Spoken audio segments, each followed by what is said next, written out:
Hello everybody. In this video I'm going to talk about object-oriented design principle. I hope it will be useful for you. Enjoy. The first principle is encapsulate things in your design that are likely to change. First of all, the encapsulation mechanism is about restricting access to some object components and the boundary of the data with the methods. And these methods are setters and getters. This is the first principle, and this principle is to protect or prevent your classes from unnecessary change. But if the change is unnecessary, we don't do it. If it's necessary, for sure, but for some features and methods of the class to avoid these unnecessary changes, we separate the features and methods of a class that remain rather constant throughout the program from those that will change. So by separating the two types, stable and changeable, of features, we isolate the part that change into separate classes. That means encapsulate the type of features and methods that increase our flexibility, ease of changes, and maintenance. Here we got a UML diagram for the encapsulation, and we got a code too, as we see it. The next principle is code to an interface rather than to implementation. And this principle is about inheritance and how to use it. Sometimes there is a superclass in your program with different subclasses and shares some features, but the core of that features got some differences. So we program it to an interface to reuse this dependency in multi-context of the program. And it's a principle of reusable object-oriented design.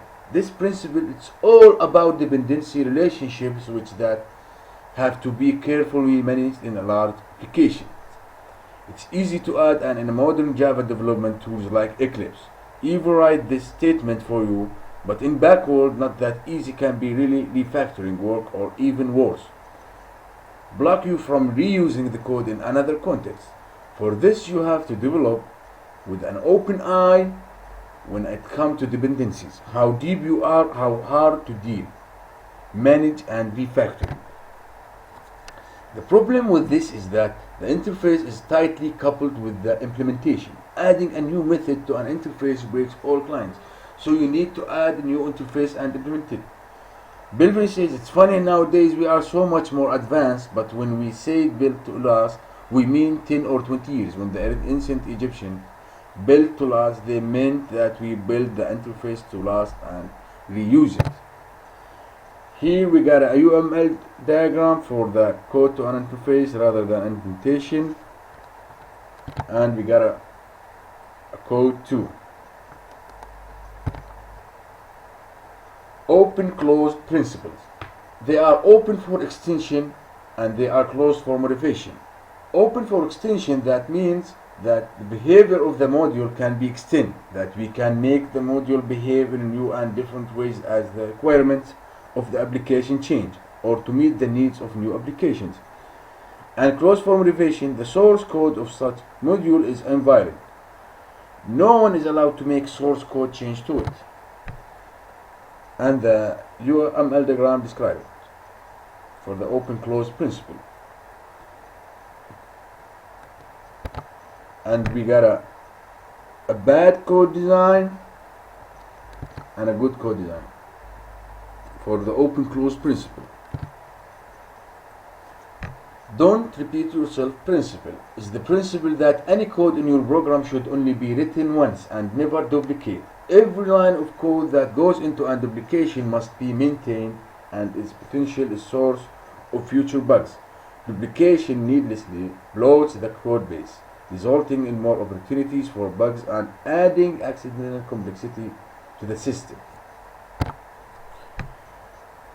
The bloat that duplication adds to the system also makes it more difficult for developers working with the system to fully understand the entire system, or to be certain that changes made in one location do not also need to be made in another place that duplicate the logic they are working on. DRY, don't repeat yourself, requires that every piece of knowledge must have a single ambiguous authoritative representation within a system. And a UML diagram for don't repeat yourself, and a bad example and a good example. as we see. The single responsibility principle, SRP. In object-oriented programming, the single responsibility principle states that every class should have a single responsibility, and that responsibility should be entirely encapsulated by the class. All its services should be narrowly aligned with that responsibility, because each responsibility is an axis of change. The reason it's too important to keep a class focused on a single concern is that it makes the class more robust. Containing with the foregoing example, there is a change to the report complementation process. There is a greater danger that the printing code will break if it's part of the same class. It should avoid putting together responsibilities that change for different responsible and reasons. And the UML diagram as we see it for the SRP, and here we got a bad example and another UML diagram and a good example. The Liskov substitution principle says that the subclass should be able to substitute for their base classes, meaning that client that uses references to base classes must be able to use the objects of derived classes without knowing them. This principle is essentially a generalization of a design by contract approach that specifies that polymorphic method of a subclass can only replace its precondition by a weaker one and its postcondition by a stronger one. Here we got a UML diagram for the LSP and a code. The dependency inversion principle. High-level modulus should not depend upon low-level modulus. Both should depend upon abstraction. Abstraction should not depend upon details. Details should depend upon abstraction. On the object-oriented, dependency inversion principle refers to a specific form of decoupling where convention established from high-level policy setting modulus to low-level. These modulus are reversed for the purpose of rendering high-level modulus independent of low-level module implementation details. The dependency inversion principle. Abstraction should not depend on detail, should depend on abstraction. High-level modulus should not depend on low-level modulus, but both should depend on abstraction. That means the high-level classes do not work directly with low-level classes. They use an interface as an abstract layer. This principle will increase efficiency, mutability, and flexibility, and there is no need to apply this principle for classes that their functionality will remain unchanged in the future. And we got a UML diagram for it, and we got a bad example and another UML diagram and a good example.